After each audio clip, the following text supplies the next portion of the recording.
اللہ تبارک و تعالی نے فرمایا ادعو الی سبیل ربک، لوگوں کو اپنے رب کے رستے کی طرف دعوت دو۔ امت مسلمہ کی ڈیوٹی لگا رہا ہے مالک، لوگوں کو اپنے رب کے رستے کی طرف دعوت دو، پیغام دو۔ کس طرح دو؟ بالحکمہ، حکمت کے ساتھ اللہ کی طرف بلاؤ، والموعظۃ الحسنہ، اور اچھی نصیحت کے ساتھ لوگوں کو اپنے رب کا رستہ دکھاؤ۔ یہ جو واعظ ہے، نصیحت ہے، تقریر ہے، یہ رسم نہیں ہے، یہ ایک مشن ہے۔ واعظ و نصیحت ایک عبادت ہے۔ نبی پاک سید عالم صلی اللہ علیہ وسلم نے فرمایا ہے کہ بعض تقریریں جادو ہوتی، یہ اثر آفرینی ہے، یہ پیغام ہے۔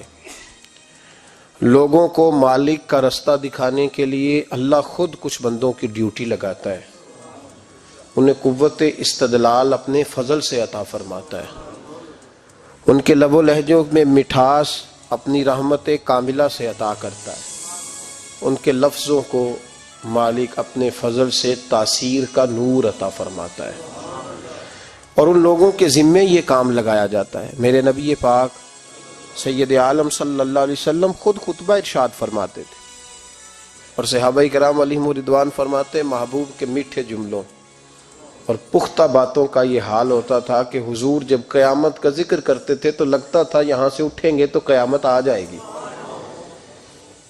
اور محبوب پاک علیہ الصلوۃ والسلام جب کوئی بات ارشاد فرماتے تھے اور بات کرتے کرتے کبھی حضور لوگوں کو اللہ کے خوف کا اور قیامت کے قائم ہونے کا درس دے رہے ہوتے تھے تو لگتا یہ تھا کہ حضور کا منبر بھی درد سے رو رہا ہے۔ محبوب پاک صلی اللہ علیہ وسلم واعظ فرماتے، نصیحت کرتے۔ پہلے حضور ایک ستون، ایک تنا تھا، خشک درخت جب ہو جاتا ہے تو جو اس کا حصہ کھڑا رہتا ہے اس کو خشک تنا کہا جاتا ہے، تو وہ صحابہ نے مسجد میں گاڑ دیا تھا تو اللہ کے محبوب اس کے ساتھ ٹیک لگا کے خطبہ دیتے تھے۔ ان خطبوں کو لوگ معمولی سمجھتے ہیں، کہتے ہیں تقریر تو بس ٹھیک ہے، گھنٹہ گزارنا ہے، سننے والے بھی اور سنانے والے بھی، لیکن اس تقریر کی خوبصورتی ملاحظہ کیجئے گا کہ حضور اس سے ٹیک لگا کے کھڑے ہو کے خطبہ دیتے تھے۔ ایک صحابی نے کہا حضور ممبر نہ بنوا دوں، وہ خوبصورت سا ممبر بنوا کے لائے تو صحابہ کہتے ہیں حضور ممبر پہ بیٹھے تو وہ کھجور کا تنا چیخے مار کے رویا، وہ حضور کی اس گفتگو سے اداس ہونے لگا، حضور کی اس ٹیک لگانے سے بے چین اور چیخے مار کے رویا۔ ہمیں سمجھ نہ آتی، یہ کوئی اس طرح روتا ہے جیسے کوئی بچہ ماں سے بچھڑ کے روئے، دائیں بائیں دیکھتے پر کسی کو خبر نہ لگی۔ دلوں کے حال جاننے والے رسول اٹھے اور محبوب پاک قریب گئے، اور جس طرح بچھڑی ہوئی ماں بیٹے کو سینے سے لگاتی ہے، حضور نے تنے کو سینے سے لگایا۔ تو یاد رکھیں یہ تقریر تو ایک رانائی ہے، یہ تو ایک خوبصورتی ہے، یہ تو ایک حسن ہے۔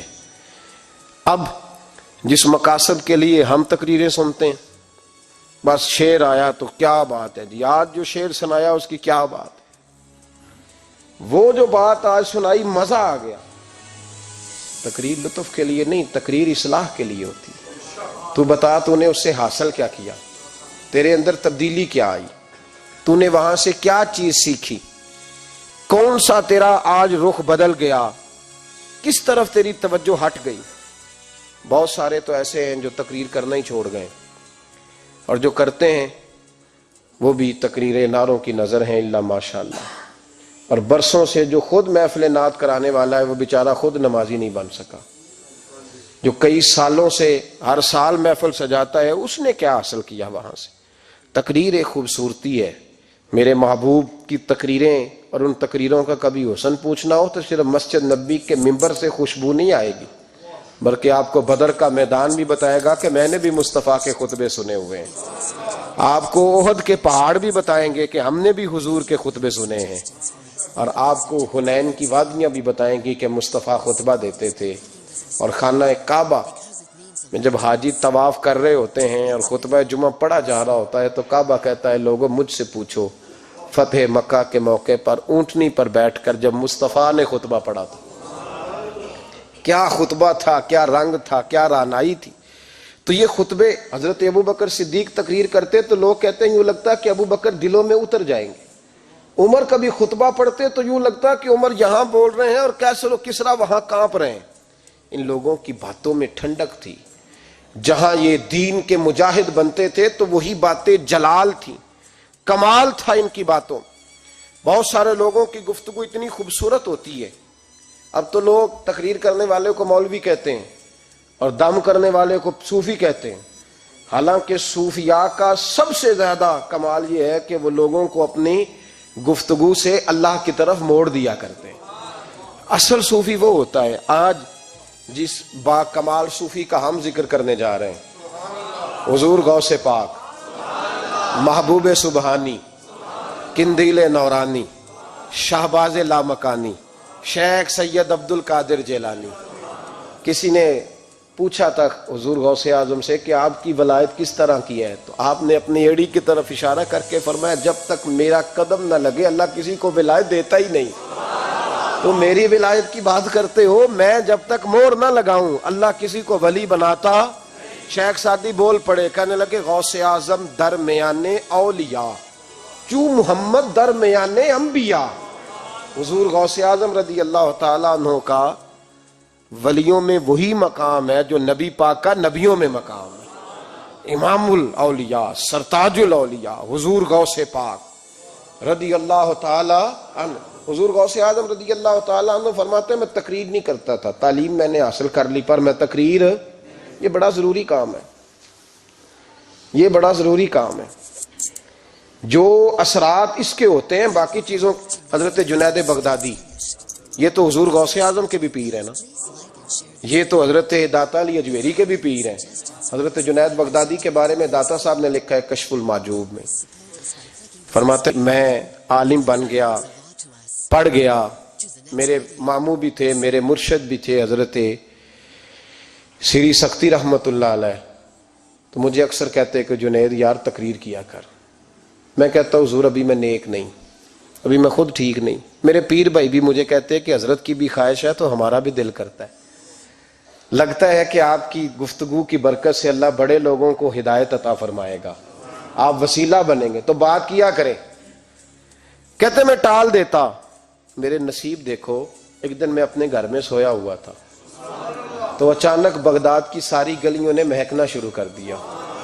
فرماتے ہیں اچانک ٹھنڈی خوشبوئیں پھیل گئیں. میرے نصیب دیکھو کہ مجھے مصطفیٰ کریم کا دیدار نصیب ہو گیا. خواب میری وچ آیا ماہی تے میں گل وچ پا لئیاں باواں تے ڈر دی ماری اکھ بھی نہ کھولاں کتے پھر بچھڑ نہ جاواں.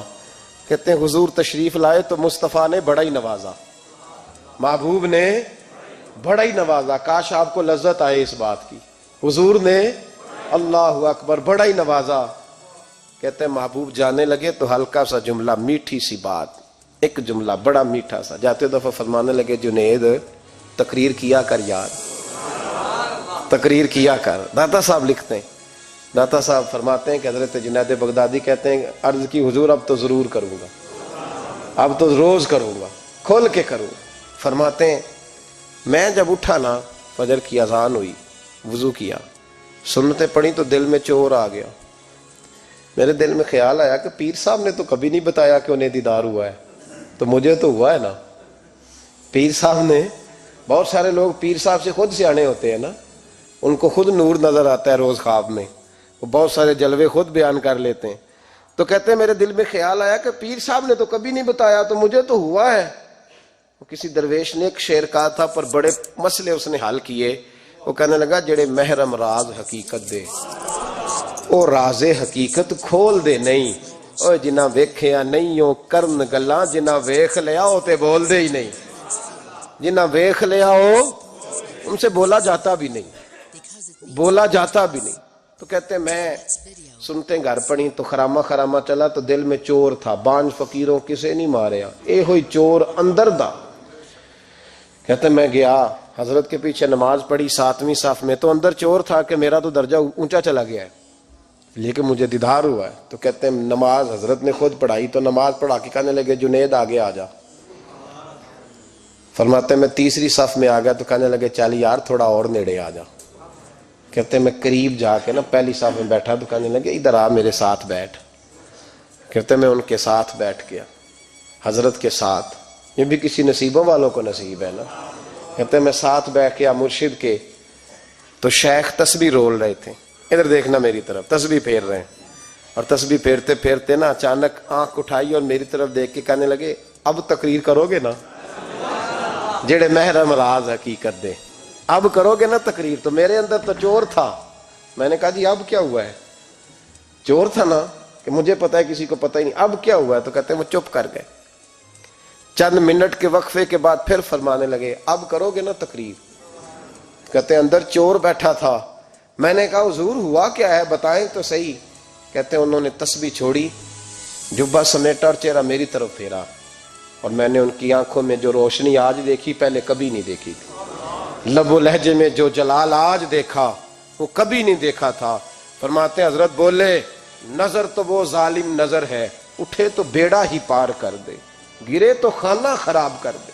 فرماتے ہیں میں نے حضرت کا جلال دیکھا اور میری طرف دیکھ کے فرمانے لگے جنید کل جو رات گزری ہے مجھے خواب میں اپنے رب کا دیدار ہوا تھا. تو مالک نے پوچھا کہ سری کوئی بات بتا. تو میں نے عرض کی مولا ایک کی مرید تیار کیا ہے, وہ بھی تقریر نہیں کرتا. کبھی تیرے حبیب کا ادھر کا پھیرا ہو تو ذرا جنید کو اشارہ کر جائے تو چلو میرا بھی کام بن جائے گا, لوگوں کا بھی نفع ہوگا. کہتے ہیں حضرت جنید بغدادی کہ میری چیخ نکلی, اللہ اکبر کہا تو میرے کپڑے پھٹ گئے. بغداد کی وہ مسجد ساری رونے لگی. کہتے میں قدموں میں گرا اور میں نے کہا محبوبہ مجھے معاف کر دے, مجھے تو آج پتہ چلا ہے کہ میرے اوپر مصطفیٰ بھی کرم فرمائے تو تیری دعاؤں کی برکت سے فرماتے. تقریر اتنا ضروری کام ہے کہ محبوب خود فرماتے ہیں جنید تقریر کیا کر بات یار, لوگوں کو فائدہ ہوگا. حضور غوث اعظم رضی اللہ تعالیٰ عنہ فرماتے میں تقریر نہیں کرتا تھا, تعلیم مکمل کر لی بات نہیں کرتا تھا. میں کہتا تھا میں کیسے لوگوں کے سامنے واز کروں. کہتے ہیں مجھے خواب میں مصطفیٰ کریم کا دیدار نصیب ہوا. محبوب نے فرمایا عبد القادر بات کیوں نہیں کرتے؟ میں نے کہا حضور یہ عربی لوگ ہیں, فصیح و بلیغ ہیں, ہر آدمی بات سمجھتا ہے, تو میں کس طرح اتنے مجمع میں بولوں گا؟ بڑا مشکل کام ہے, ہر آدمی کی ذہنی سطح کے مطابق کیسے بات کروں گا؟ کہتے ہیں مصطفیٰ کریم نے فرمایا منہ تو کھولو ذرا. کہتے ہیں میں نے منہ کھولا تو حضور نے 7 دفعہ لعاب دہن میرے منہ میں ڈال دیا. فرمایا اب تو بولتے جانا اور میری برکتیں تیری مدد کرتی جائیں گی. آپ فرماتے ہیں اگلی شام میں سویا تو مولا علی شیر خدا بھی آ گئے. تو فرمانے لگے عبد القادر منہ کھول نا بیٹا, تو میرا بھی ہے. کہتے ہیں میں نے منہ کھولا تو حضرت علی نے 6 دفعہ لعاب دہن ڈالا. میں نے کہا حضور آپ نے 6 دفعہ ڈالا ہے. تو خواب میں حضرت علی فرماتے ہیں, کہتے ہیں بیٹے میں نبی پاک کے برابر تو نہیں نہ ہو سکتا, میں نبی پاک کے برابر, حضور نے 7 دفعہ ڈالا ہے تو 6 دفعہ اس لیے ڈالا ہے کہ میں حضور کے برابر. صحابہ تو خواب میں بھی آ کے کہتے ہیں ہم نبی کے برابر نہیں, تو کیسے نبی کے برابر بن گیا؟ وہ تو خواب میں بھی آ کے کہتے ہیں کہ ہم حضور کے برابر, تو زندگی میں دعوے کرتا پھرتا ہے. حضور غوث اعظم فرماتے ہیں بس پھر چھوٹی سی مسجد, اور اس میں نے تقریر شروع کی. میں اکیلا ہی چلا تھا جانب منزل مگر, پھر لوگ ملتے ہی گئے, پھر کارواں بنتا گیا. فرماتے ہیں چھوٹی سی مسجد, پھر مسجد بڑی ہوئی, پھر مجمع بڑھ گیا. فرماتے ہیں پھر جامع مسجد, پھر مجمع وہاں بھی کم پڑ گیا. پھر بغداد کی عیدگاہ وہ بھی بھر گئی تو صحرا میں جا کے خیمے لگ گئے. کہتے ہیں تقریر ہوتی تو ہزاروں کا مجمع, ہزاروں کا. ملا علی قاری کہتے ہیں غوث اعظم کے اجتماع میں 70 ہزار لوگ شریک ہوتے تھے. ہزاروں علماء کاغذ قلم لے کے بیٹھے ہوتے تھے کہ غوث پاک جو باتیں بیان کریں گے تفسیری نقطے ہم نے نوٹ کرنے. اور حضور غوث اعظم کو اللہ نے یہ کمال دیا تھا, کمال, یہ آپ کی کرامت تھی کہ بغیر سپیکر کے بولتے تھے. جیسی سمجھ پہلے والے کو آتی تھی ویسی آخری والے کو آیا کرتی تھی. آج نا کرامت کی بات آتی ہے تو بندے چھپنے لگ جاتے ہیں, کہتے ہیں نہیں یہ نہیں ہو سکتا. بڑا مدافعانہ سا عمل, بڑا شرمندہ سا لب بولا ہے جاجی وہ غوث پاک. ایک دن ایک صاحب کرامت بیان کر رہے تھے تو بڑے جھجک کے حضور غوث اعظم. میں نے کہا تو بیٹھ, مجھے بیان کرنے دے. تو ڈر رہا ہے, کرامت سے ڈر رہا ہے, مجھے بیان کرنے دے, میں بیان کرتا ہوں, مجھے بیان کرنے دے. ملا علی قاری علیہ رحمہ نے لکھا ہے, دیگر بہت سارے لوگوں نے لکھا ہے, غوث اعظم خطبہ دے رہے تھے. تقریر کر رہے تھے، اچانک ہاتھ آگے بڑھایا تو یہاں تک ہاتھ بھیگ گیا غوث اعظم کا. ہاں کھول کے دیکھے، کھول کے بات کر رہا ہوں، ہاتھ یہاں تک بھیگ گیا. مرید کہتے ہیں ہم نے پوچھا حضور پانی بھی کوئی نہیں، ہاتھ بھیگ گیا. میں چپ کر کے سبق پڑھو، شاگردوں کو پڑھا رہے، چپ کر کے سبق پڑھو. تھوڑی دیر گزری، چند گھنٹے تو ایک قافلہ آ گیا، سارے لوگ پانی میں بھیگے ہوئے ہیں. حضور غوث اعظم کے سامنے کھڑے ہوئے، کہا حضور آپ نے بڑی کرم نوازی فرمائی، بڑی کرم نوازی. وہ شاگرد کہنے لگے ہوا کیا؟ تو وہ لوگ کہنے لگے کشتی میں بیٹھے تھے تو کشتی ڈوبنے لگی.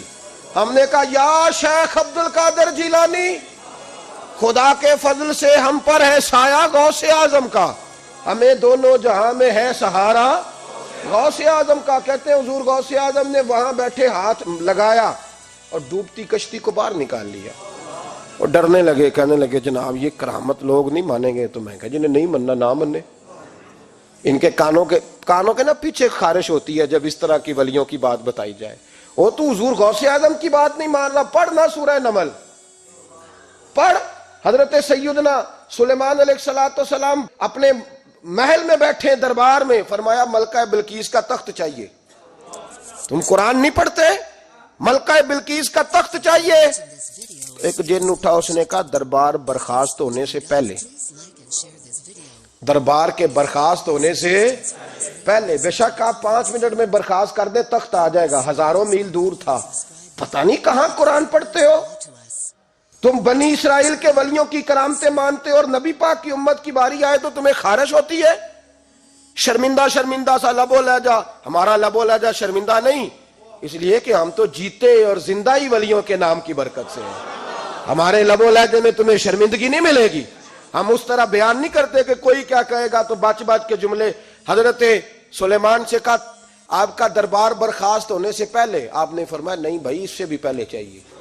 ایک اٹھا، عندہ علم من الکتاب، جس کے پاس کتاب میں سے کچھ علم تھا، پورا علم نہیں تھا اس کے پاس، کتاب میں سے. حضرت آصف بن برخیا تو کہنے لگے حضور میں نہ لے آؤں. تو میں کب لاؤ گے؟ انہوں نے کہا پلک جھپکنے سے نہ. اگر سارے بولے تو لطف آئے گا. پلک جھپکنے سے پہلے. آپ نے فرمایا چل لا کے دکھا. پھر آیا کہ نہیں؟ بولے آیا نا. حضرت آصف بن برخیا وہاں سے گئے کہ وہیں رہے؟ آیا نا تخت. 80 فٹ اونچا، 80 فٹ چوڑا، 80 فٹ لمبا، اتنا بھاری کہ شاید 50 لوگ نہ اٹھا سکیں.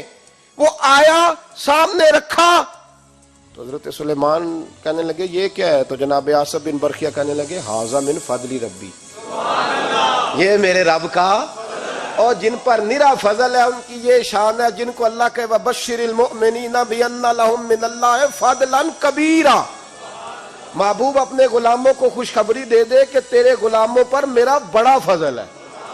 فضل نہیں، فضل کبیر ہے. تو جن پر نرا فضل ہو وہ تو بغیر جائے تخت لے آئے، اور جن پر فضل کبیر ہو وہ ڈوبتے ہوئے مرید کو ہاتھ ڈال کے بچا نہیں سکتے. وہ نہیں بچا سکتے. ڈر ڈر کے کیوں بات کرتے ہو؟ کھول کے کو خدا کے فضل سے ہم پر ہے سایہ غوث اعظم کا، ہمیں دونوں جہاں میں ہے سہارا غوث اعظم. اور خدا دے گا منادی حشر میں یہ قادریوں کو. اور اس سے مراد ہر حضور غوث اعظم کا نام لینے والا قادری ہے. خدا دے گا منادی حشر میں یہ قادریوں کو. کہاں ہے قادری؟ کر لے نظارہ غوث اعظم کا. کہاں ہے قادری؟ کر لے نظارہ غوث اعظم کا رضی اللہ تعالی عنہ. اور جمیل قادری 100 جان سے ہو قربان مرشد پر. یہ اعلی حضرت کے خلیفہ تھے جنہوں نے لکھا ہے. کہتے ہیں جمیل قادری 100 جان سے ہو قربان مرشد پر، بنایا جس نے مجھ جیسے کو بندہ غوث اعظم کا. بنایا جس نے مجھ جیسے کو بندہ غوث اعظم کا. حضور غوث اعظم کی کرامات کا تو یہ حال ہے کہ ملا علی قاری کہتے ہیں تواتر ہے کرامتوں میں، اور کہتے ہیں لکھتے وقت سوچتے ہیں کون سی لکھیں کون سی چھوڑیں، کون سی لکھیں. اور ایک عیسائی مسلمان دونوں جھگڑا کر رہے ہیں، غوث اعظم گزر رہے ہیں، جھگڑا ہو رہا ہے. عیسائی مسلمان سے کہتا ہے ہمارے نبی عیسیٰ علیہ السلام نے مردے زندہ کیے، تمہارے نبی نے بھی کو کیا تو بتاؤ. مسلمان پڑھا ہوا نہیں تھا، حالانکہ نبی پاک نے بڑے مردے زندہ کیے، پڑھا نہیں تھا، بتا نہ سکا. غوث اعظم کے کان میں آواز گئی تو جا کے سائی کا بازو پکڑ کے جھنجھوڑا، فرمانے لگے کیا کہا تم نے؟ میرے مصطفیٰ نے مردہ زندے کیا تو بتاؤں؟ فرمایا تو نبی پاک کی چھوڑ، میں غلاموں کا غلام ہوں، میں غلاموں کا غلام ہوں، مجھے بتا کون سا مردہ زندہ کرنا ہے۔ تو چھوڑ حضور کی بات نہ کر، میں غلاموں کا غلام ہوں، مجھے بتا کون سا مردہ زندہ کرنا ہے۔ پرانی قبر پہ لے گیا، کہنے لگا جی اگر نہ ہوا تو؟ غوث اعظم فرمانے لگے جو تو کہے گا وہ میں کروں گا۔ تو کہنے لگے اگر ہو گیا تو؟ اگر تو غوث اعظم کہنے لگے نہ میرے خانقاہ پہ جھاڑو دینا، نہ میرے برتن مانجنا، نہ میرے گھر کا سودا لانا، اگر زندہ ہو گیا تو بس میرے نبی کا کلمہ پڑھ جانا، بس میرے رسول کا کلمہ پڑھ جانا۔ اللہ اکبر۔ اس نے جو سب سے پرانی قبر تھی نا، وہ کہتا ہے یہ ہمارے دادا نے بھی نہیں دیکھا تھا بندہ کون ہے، اس قبر پہ کھڑا ہو کہنے لگا اس کو زندہ کریں۔ تو غوث اعظم رضی اللہ تعالیٰ عنہ قبر کے سرانے کھڑے ہوئے تو دعا کرنے لگے، کہنے لگے مولا اپنے لیے نہیں تیرے رسول کے لیے۔ پھر فرمایا قم باذن اللہ، اٹھ اللہ کے حکم کے ساتھ۔ ایک عورت کلمہ پڑھتی ہوئی کھڑی ہو گئی، کھڑی ہو گئی، اور کھڑی ہو کے اس نے پہلا جملہ کہا تو کمال کر دی، کہنے لگی میرے نصیب دیکھو، میں بنی اسرائیل کی تھی، عبد القادر تیرے صدقے جاؤں، تو نے مجھے کھڑا کیا ہے تو اللہ نے مجھے مصطفیٰ کا کلمہ پڑھنے کی توفیق دے دی، تیرے قربان جاؤں عبد القادر، تیری کیا بات ہے۔ اب وہ بندہ دوڑ دوڑ کے غوث اعظم کے قدموں میں آیا، فرمانے لگے نا کلمہ میرے مصطفیٰ کا پڑھنا ہے، حضور کا غلام بننا ہے۔ او بھائیو، حضرت شیخ عبد القادر جیلانی، حضور غوث اعظم رضی اللہ تعالیٰ عنہ، معمولی بات نہ سمجھنا، حضور غوث اعظم رضی اللہ تعالیٰ عنہ فرماتے ہیں میں قدم نہ لگاؤں تو اللہ ولایت ہی نہ دے، میں قدم نہ لگاؤں تو اللہ ولایت نہ دے۔ ایک آدمی سے حضور غوث پاک ناراض ہو گئے، ایک شخص سے نکل جا میرے آستانے سے، دعا منگیا کرو سنگیو، کتے مرشد نہ رس جاوے، جنہاں دے پیر رس جاندے، وہ جیوندے بھی وہ مرے ہی رہن، چل دوڑ جا نکل جا۔ وہ کہتے ہیں میں 300 ولی کے پاس گیا ہوں، 300، ہر ایک سے کہا میرے لیے دعا کرو، تو وہ کہنے لگے جسے عبد القادر دھتکار دے اس کو کوئی سینے سے لگا سکتا، چل واپس چلا جا۔ آ کے قدموں میں بیٹھ گیا، کہنے لگا سونے معاف کر دے، فرمانے لگے تو نے دیر کر دیا، میں تو کب سے معاف کیے بیٹھا ہوں، تو نے دیر کی آنے میں تو رسول اللہ کا غلام ہوں، اور حضور نے معاف کرنا سکھایا ہے۔ حضور غوث پاک واز کرتے، نصیحت کرتے، اور چونکہ نہ شہرت کے لیے، نہ مال کے لیے، نہ نوٹوں کے لیے، اس لیے غوث اعظم جب تقریر کرتے نا، ایک دن بغداد میں بارش شروع ہو گئی، خطاب ہو رہا تھا، لوگ بکھرنے لگے تو 2 جملے غوث پاک کے، کہنے لگے یا اللہ تو دلوں کے بھید جانتا ہے، اگر بندے میں نے اپنی ذات کے لیے اکٹھے کیے ہیں تو تیز بارش برسا، دوڑا دے سارے، اگر تیرے لیے اکٹھے کیے ہیں تو پھر بھی تیری مرضی، رکھنے ہیں تو رکھ، بھیجنے ہیں تو۔ حضرت یحییٰ کہتے ہیں سارے بغداد میں بارش ہوتی تھی، پر جہاں غوث اعظم کی محفل ہوتی تھی وہاں کوئی نہیں ہوتی تھی، وہاں کوئی نہیں ہوتی تھی۔ غوث اعظم تقریر کرتے، کبھی کبھی وجد آتا تھا۔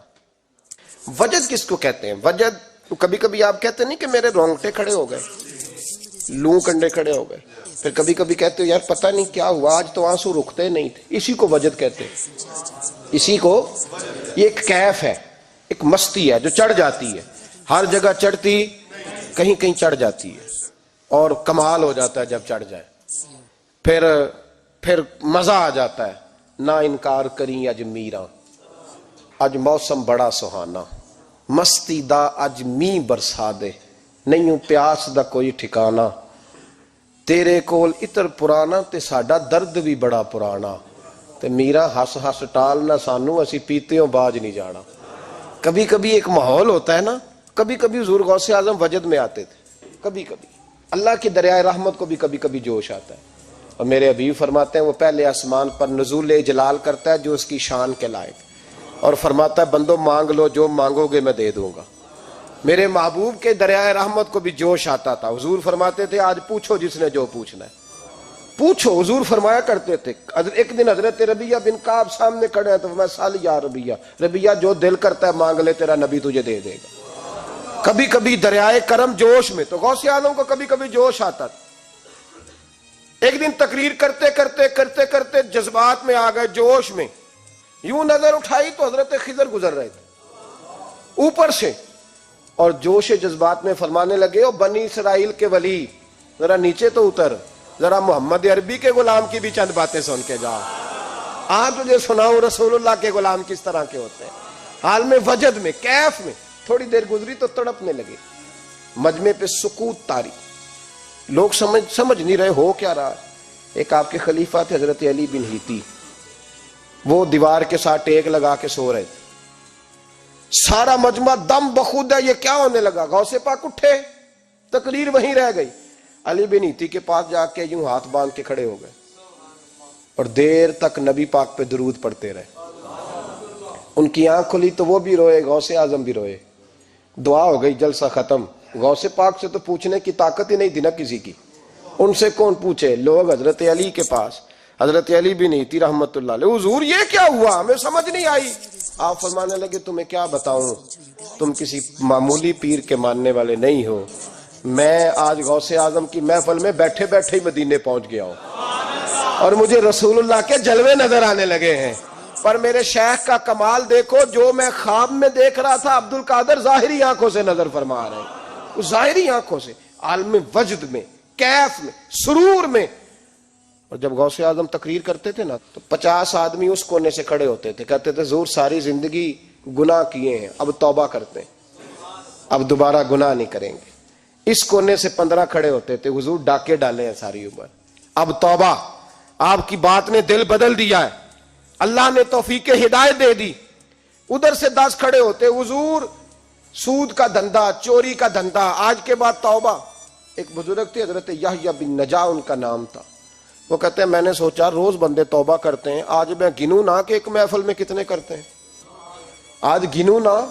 اب تو کاؤنٹنگ کے مختلف ذرائع ہیں نا، کیلکولیٹر ہے، باقی چیزیں، اس زمانے میں یہاں گٹھلیاں ہوتی تھی کھجور کی، بندے کوئی چیز گننی ہوتی تو گٹھلی ڈالتے، یا لوگ دھاگا لے جاتے تھے، ہر دھاگے پہ گرا لگاتے تھے، ایک گرا دوسری گرا، وہ کہتے ہیں میں نے نا اپنے پلو کے چادر کے نیچے دھاگا چھپا لیا، ایک بندہ توبہ کرنے اٹھا تو ایک گرا ڈال دی، دوسرا اٹھا تو دوسری گرا ڈال دی، تیسرا اٹھا تو تیسری، کہتے ہیں اچانک بندے زیادہ ہو گئے، اب میری سپیڈ ہی بڑی کم تھی، میں کوشش بڑی کرتا پر بندے زیادہ، کہتے ہیں بڑی کوشش کی پر میں پورا ہی نہ ہوں، کہتے ہیں جب میں تھک گیا نا اور تھوڑا سا میرا سانس بھی پھولنے لگا، پریشان بھی ہوا، تو غوث پاک نے میری طرف دیکھا اور دیکھ کے مسکرائے اور مسکرا کے فرمانے لگے یحییٰ میں دلوں کی گرے کھولتا جا رہا ہوں، تو بند کرتا جا رہا ہے، میں گرا کھول رہا ہوں، تو گرے لگا رہا ہے، اور چھوڑ دے یار، تجھ سے نہیں گنا جائے گا۔ یہ عبد القادر کی وجہ سے توبہ نہیں کر رہے، خدا کے فضل کی وجہ سے کر رہے، اور اللہ کا فضل گنا جا سکتا نہیں، شمار کیا جا سکتا۔ فرمایا نہ کر۔ آپ نے 40 سال لوگوں کو تبلیغ فرمائی، ہزاروں یہودیوں نے کلمہ پڑھا، لاکھوں نے، عیسائیوں کا بڑا عالم تھا، وہ کہتا ہے میں پوری انجیل پڑھتا تھا، جتنے نسخے تھے سب مجھے یاد تھے، لیکن میں متاثر ہو گیا اسلام سے، یمن کا رہنے والا تھا، میں نے ایک ٹھان لی اس کے ہاتھ پہ کلمہ پڑھنا ہے جو اس وقت نبی پاک کی امت میں سب سے زیادہ شان والا ہو۔ کہتے ہیں میں سویا تو خواب میں جناب عیسیٰ کا دیدار ہوا اور مجھے کہنے لگے تلاش کرنے کی ضرورت ہی کوئی نہیں، بغداد چلا جا، بغداد حضور غوث پاک کی بارگاہ میں۔ فرمانے لگے اس وقت نبی پاک کی امت میں سب سے زیادہ شان اللہ نے حضور غوث اعظم کو عطا فرمائی، شیخ عبد القادر جیلانی رضی اللہ تعالیٰ، غوث پاک۔ ہم کوئی دیوانے لوگ نہیں، یا ہمیں شعور نہیں، یا ہمیں عقل نہیں، ساری زندگی کھل کے جس چیز کا زیادہ تعارف کرایا وہ غوث اعظم کی نسبت ہے۔ اب تو ہمارے ہاں پیری مریدی کا رواج ہی نہیں نا، حضرت باعزیز بستامی فرماتے تھے میں اس مولوی کے پیچھے نماز نہیں پڑھتا جو کسی کا مرید نہ ہو، جس کا اپنا پیشوا کوئی نہیں وہ میری پیشوائی کیسے کرے گا۔ حضرت مخدوم اشرف جہانگیر سمنانی فرمایا کرتے تھے میں تو اس دکاندار سے سودا نہیں لیتا جو کسی کا مرید نہ ہو، اس لیے کہ جس نے تربیت ہی نہیں لی، جس کے اندر درد ہی نہیں، روحانیت ہی نہیں، اس کا پیشوا ہی کوئی نہیں، کس طرح اب تو ماحول نہیں نہ رہا۔ لیکن یاد رکھو یہ نسبت اتنی تگڑی ہے، اتنی تگڑی کہ ہمارے صوفیاء نے ساری زندگی غوث اعظم کا غلام کہلانے میں فخر محسوس کیا۔ کیا رشتہ داری تھی اعلیٰ حضرت بریلوی کی ان سے، کیا تعلق تھا پیر میر علی شاہ صاحب کا ان کے، کیا ان کا، لیکن ان لوگوں نے ساری زندگی کھل کے غوث اعظم کے تذکرے کیے. کیوں؟ غوث اعظم نے 40 سال عشاء میں وضو کیا اور فجر تک اللہ کی عبادت کی. فرماتے ہیں میرے مالک نے کہا عبد القادر کچھ مانگ لے. نہ اپنے لیے مانگا نہ اولاد کے لیے. کہنے لگے مولا قیامت تک جو میرا نام لے نا اسے بغیر توبہ کے مرنے نہ دینا، مرنے لگے تو توبہ کی توفیق دے دینا. فرماتے ہیں میرے مالک نے وعدہ کیا ہے جو میرا ماننے والا ہوگا بغیر توبہ کے نہیں مرے گا. اور حضور غوث پاک رضی اللہ تعالیٰ عنہ فرماتے میں تو قیامت میں بھی اتنی دیر جنت میں نہیں جاؤں گا جب تک سارے مرید نہ ساتھ چلے جائیں. میں نے جانا نہیں، کھڑا ہو جاؤں گا، عرض کروں گا مولا بھیج. میں نے کہا یہاں بھی لوگ ڈر جاتے ہیں، یہ کیسے ہو سکتا ہے؟ بھائی پڑھو نا مشکاہ شریف. میرے نبی پاک علیہ السلام نے فرمایا ایک بندے نے ایک اللہ کے بندے کو پانی پلایا تھا، قیامت کے دن اللہ اس کی برکت سے اس گناہگار کو جنت عطا کر دے گا. اور حضور نے فرمایا بخاری میں المرء مع من احبا، جو جس سے محبت کرے گا قیامت میں اسی کے ساتھ اٹھایا جائے گا. تو ساری زندگی قادری کہلائے، ساری زندگی غوث اعظم کا غلام کہلائے، ساری زندگی خواجہ اجمیر کا نوکر کہلائے، ساری زندگی شاہ نقش بند کا غلام کہلائے، ساری زندگی شیخ شہاب الدین سہروردی کا اپنے آپ کو منسوب کرے اور دنیا سے جائے تو ایسے ہی چلا جائے.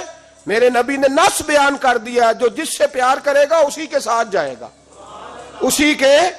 خدا کے فضل سے ہم پر ہے سایہ غوث اعظم کا، ہمیں دونوں جہاں میں ہے سہارا غوث اعظم. اور سنو میرے بھائی اس بات کو یاد رکھنا، ان نسبتوں کی بڑی توقیر ہے اللہ کی نظر میں، ان نسبتوں کی بڑی. امام محمد ایک بزرگ گزرے ہیں، لطف کی باتیں چھیڑ دی ہیں میں نے، آج مضمون لطف کا ہے نا. امام محمد حضرت امام اعظم کے شاگرد ہیں. ان کے پاس ایک بندہ آیا، کہنے لگا حضرت صاحب مسئلہ پوچھنا. فقہ کے امام تھے. کہا پوچھو مسئلہ. وہ کہنے لگا حضور میں منڈی گیا تھا تو ایک ٹوکری لایا ہوں. کیا ہم کیا کہتے ہیں، پیٹی کہتے ہیں کریٹ کہتے ہیں؟ دونوں کہتے ہیں. تو کہتے وہ میں ایک پیٹی لایا ہوں، ایک ٹوکری سیب کی بھری ہوئی. حضور اب میں نے کھول لیا تو آدھے صحیح ہیں آدھے خراب ہے، آدھے ٹھیک ہے آدھے خراب ہے. تو میرے لیے فتویٰ کیا ہے، صحیح رکھ کے باقی واپس کر دوں؟ تو امام محمد فرمانے لگے نہیں، شریعت کہتی ہے یا سارے رکھ یا سارے واپس کر. یہ کہے تو رونے بھی لگ گئے ساتھ ہی. تو کہنے لگا حضور مسئلہ مجھے بتایا ہے، اور رونے آپ لگ گئے. کہنے لگے مجھے بھی کوئی بات یاد آ گئی ہے. قیامت میں جب کسی استاد کے شاگرد جائیں گے، کسی پیر کے مرید جائیں گے، اور کہنے لگے جب مصطفیٰ کے غلام جائیں گے، جب غوث اعظم کے ماننے والے جائیں گے تو کچھ اچھے ہوں گے کچھ برے ہوں گے. تو ہم بھی کہیں گے یا اللہ یا سارے رکھ یا سارے بھیج یا سارے رکھ یا. تو فرمایا رب کریم نیکوں پہ ظلم تو کرے گا نہیں، اس لیے امید ہے وہ کہے گا میں نے جنت کھول دی ہے، لہذا رسول اللہ کی ساری امتی جنت میں داخل ہو جائے، ساری امتی جنت میں داخل ہو جائے. پیش حق مجدہ شفاعت کا سناتے جائیں گے، آپ روتے جائیں گے، ہم کو ہنساتے جائیں گے. باغ جنت میں محمد مسکراتے جائیں گے، پھول رحمت کے گریں گے، ہم اٹھاتے جائیں گے. حشر میں ہوگا ہمارا داخلہ اس شان سے، ہم یا رسول اللہ کا نعرہ لگاتے جائیں گے، یا رسول اللہ کا نعرہ حضور غوث پاک رضی اللہ تعالیٰ عنہ فرمانے لگے میں نے عرض کی مولا میرا نام لینے والے بغیر توبہ کے نہ مرے. تو فرمایا عبد القادر جا وعدہ رہا جو تیرا نام لے گا مرنے سے پہلے توبہ کی توفیق دے دو. ان نسبتوں کو لوگ معمولی سمجھتے، ان کو معمولی جانتے. اور حضور غوث پاک ایک بات مجھے پسند بڑی ہے، اگرچہ میں نام نہیں لینا چاہتا کس نے لکھی ہے، میں نے لیا بھی تھا کئی دفعہ، لیکن بات بڑی کمال ہے، غیروں نے کی ہے. اور میں نے تو اس ایک حوالے کے لیے پوری کتاب 10 جلدوں کی منگا کے رکھی ہوئی ہے، ایک حوالے کے لیے، ایک بات کے لیے. غوث اعظم کا دھوبی فوت ہو گیا. کون؟ پتہ نہیں آپ کو بھی اتنا ہی مزہ آ رہا ہے جتنا مجھے آ رہا ہے. حضور غوث اعظم کا دھوبی فوت ہو گیا، کپڑے دھوتا تھا. تو بعد میں اس دھوبی کو کسی نے خواب میں دیکھا تو پوچھا کیا بنا؟ تو کہنے لگے کچھ بھی نہیں. فرشتے نے آ کے پوچھا من ربو کا، رب کون ہے؟ تو میں نے کہا میں تو غوث پاک کا دھوبی ہوں. اس نے پوچھا ماں دینوں کا، تیرا دین کیا ہے؟ تو میں نے کہا میں غوث پاک کا دھوبی ہوں. فرشتہ پھر کہنے لگا تو کیسا دیوانہ ہے، میں کہہ رہا ہوں کہ اللہ کا پتہ بتا، رب بتا، تو غوث پاک کا بتا رہا ہے. کہتے 2-3 دفعہ کہا. جاگ رہے ہو آپ لوگ؟